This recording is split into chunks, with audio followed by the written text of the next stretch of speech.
Avez-vous des questions? Merci d'avoir écouté notre présentation et nous espérons vous avoir appris quelque chose. Vous voyez à quel point les routines sont impliquées dans notre quotidien sans s'en rendre compte. Notre but aujourd'hui est de vous présenter les routines et les transitions et leur importance pour avoir une bonne organisation de la classe et un climat adéquat. Notre question aujourd'hui est en quoi les routines et les transitions favorisent-elles une bonne organisation de la classe et comment elles favorisent un bon climat? D'abord, une routine, c'est une procédure courante qui revient régulièrement, toujours au même moment ou dans les mêmes circonstances. Elle est déterminée par l'enseignant la plupart du temps. Par exemple, lorsque les élèves sortent leur matériel pour un devoir ou lorsqu'ils s'habillent avant d'aller à la récréation, ça constitue des routines. Une bonne routine, ça prend un certain temps d'installation avant qu'elle soit bien établie dans le groupe. Il faut exiger que les élèves la respectent vraiment s'ils ne la font pas comme il faut dès le départ. Elle devient une économie de temps lorsqu'elle est bien appliquée, puis elle revient régulièrement au même moment ou dans les mêmes circonstances. L'instauration des routines a plusieurs objectifs. Donc tout d'abord, elle a un effet considérable sur l'apprentissage. Elle diminue les interruptions et la perte de temps parce que les élèves connaissent l'ordre des événements et savent à quoi s'attendre. Aussi, les routines amènent un contexte stable et prévisible, ce qui facilite le traitement de l'information et stimule les élèves à faire des apprentissages de plus haut niveau. Il faut par contre qu'elles soient cohérentes dans la classe. Aussi, il est important de noter que lorsqu'on met les élèves à contribution dans le processus d'instauration des routines, ça les responsabilise, puis ça les motive aussi davantage à respecter ces routines. Puisque les élèves vont connaître les raisons de l'instauration des routines, ils vont être davantage portés à vouloir les respecter. Les routines doivent par contre être bien formulées et très explicites pour les élèves. Et il faut par contre faire attention à ce qu'elles ne viennent pas empiéter sur l'ouverture et le changement qui est présent dans la classe. Maintenant, les routines et l'enseignant. L'enseignant doit prendre conscience des routines comme un guide pour les actions au quotidien. Il ne peut pas les réaliser sans y avoir pensé. De plus, le savoir-faire de l'enseignant est un élément clé pour les routines en classe. Ses expériences antérieures, ses connaissances antérieures, ses études à l'université, puis ses expériences en stage et dans son métier vont l'aider dans les routines. De plus, l'intention de l'enseignant permet d'organiser la routine avant de l'exécuter, donc savoir quoi faire au bon moment. Donc, les routines, il y a une façon de les enseigner en 5 étapes. Donc, la première étape, c'est explication.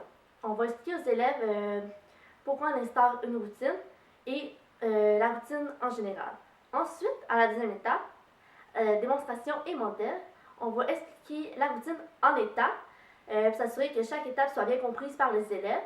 On peut aussi la montrer sous forme d'image ou sur un carton écrit afin d'avoir un visuel sur la routine.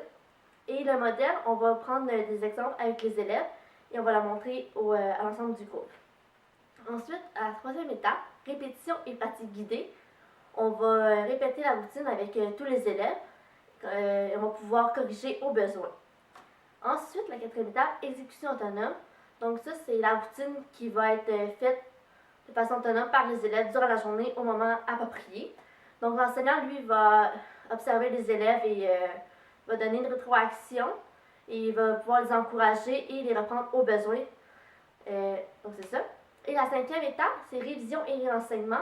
Donc l'enseignant doit constamment, pas constamment, mais à quelques reprises, revoir avec les élèves la routine et l'ajouter au besoin. Les scénarios sociaux de la routine. Donc les scénarios sociaux servent à enseigner les habiletés sociales et à décrire ce qui va se passer. Elles peuvent être intégrées facilement aux routines et aussi pour gérer les comportements sur la routine ou les transitions plus tard.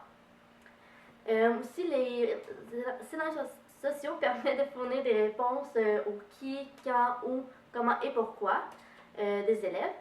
Et ils font appel aussi à des images pour aider les élèves à bien saisir la nature de la situation. Donc, en voyant des images qui appuient les écrits, c'est plus simple pour certains élèves ou même certains types de clientèle. Donc, voici un exemple de scénario social. Donc, ici, on peut voir un scénario social pour un élève de quoi faire quand un ami lui vole son jouet. Donc, comment réagir face à celui-ci. Donc, on voit des images qui montrent qu'est-ce que la phrase dit en dessous. Voici quelques stratégies pour renforcer la routine. Premièrement, les routines doivent être affichées dans la classe, donc visibles par les élèves en tout temps. Les élèves doivent aussi être conscients de ces routines-là, donc les connaître pour pouvoir les utiliser.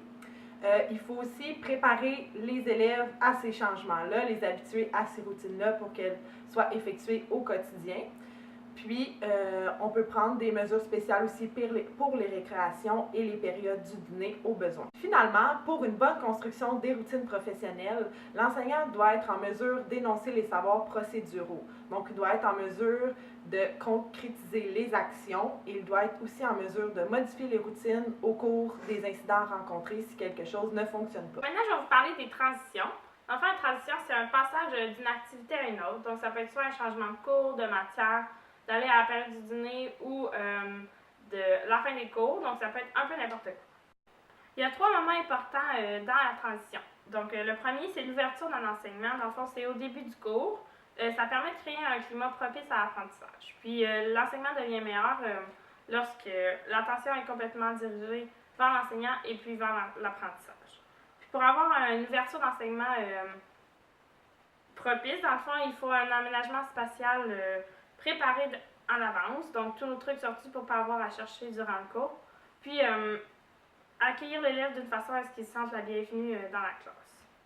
La deuxième transition, dans le fond, c'est le passage d'une activité à une autre. Donc, ça c'est le fait de fermer une activité, que ce soit de la théorie ou un exercice, puis d'en ouvrir un autre. Donc, il faut mettre les consignes claires à la fin de la première activité pour que ce soit plus facile de faire la transition vers la deuxième activité.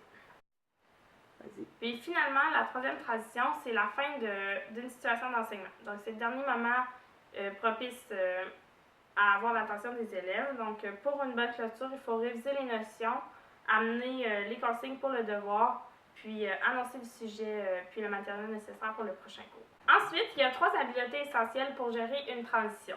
Donc, premièrement, il y a la planification de transition, qui vient avec une transmission des consignes liées au déplacement des élèves dans les transitions. Donc, c'est un moyen efficace de planifier la transition, c'est d'écrire les consignes au fur et à mesure que l'enseignant les donne pour que les élèves puissent suivre le déroulement de la transition.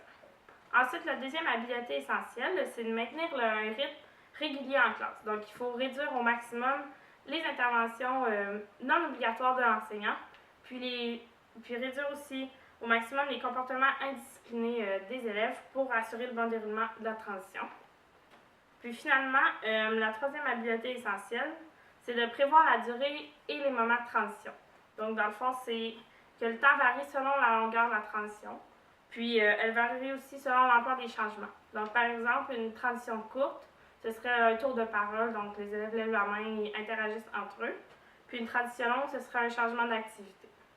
Finalement, je vais vous parler des stratégies pour favoriser les transitions. Donc, ce serait préférable d'utiliser des images, des mots, pour être clair envers l'élève sur ce qu'il a à faire durant la transition. Il faudrait utiliser aussi des scénarios sociaux, comme Valérie a expliqué un peu plus tôt. Puis, il faudrait toujours, c'est toujours bon d'avertir l'élève avant le moment de la transition pour pas qu'il soit trop déstabilisé. Finalement, veiller à une bonne communication entre les enseignants, les suppléants, les spécialistes pour que tous qu'on coordonne de façon les plus favorables pour la transition de l'élève. Nous allons maintenant vous expliquer en quoi les routines et les transitions favorisent une bonne gestion de classe en lien avec la clientèle TSA. Donc tout d'abord, du point de vue des élèves, les routines et les transitions offrent aux élèves un cadre sécurisant, ce qui permet aux élèves de savoir ce qui s'en vient. Les routines et les transitions permettent aussi de prédire le comportement de l'enseignement, donc ça réduit donc ça réduit le stress et l'anxiété des élèves, ce qui est souvent un trait caractéristique des élèves TSA. Maintenant, du point de vue de l'enseignant, ça permet de prédire les comportements des élèves. Donc, il sait à quoi s'attendre et ça réduit les comportements qui peuvent être déviants quelquefois. Par la suite, ça permet une meilleure gestion de classe puisque les élèves sont plus autonomes dans leur action, ce qui nécessite moins d'intervention de l'enseignant, donc il peut plus leur laisser de la liberté.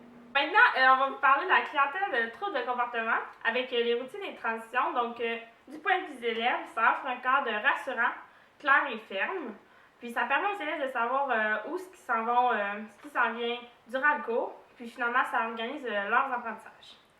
Du point de vue de l'enseignant, avec la clientèle trouble de comportement, les routines de transition permettent donc d'annoncer les consignes et ça permet donc au bout de la ligne d'avoir une meilleure gestion de classe, une meilleure gestion du groupe. Et donc en ayant une meilleure gestion du groupe, ça permet aussi d'avoir moins de comportement de la part des élèves. Pour conclure, nos recherches nous ont mené à nous poser quelques questions en lien avec les routines et les transitions. Tout d'abord, est-ce que les routines et les transitions sont aussi importantes dans les classes dites régulières?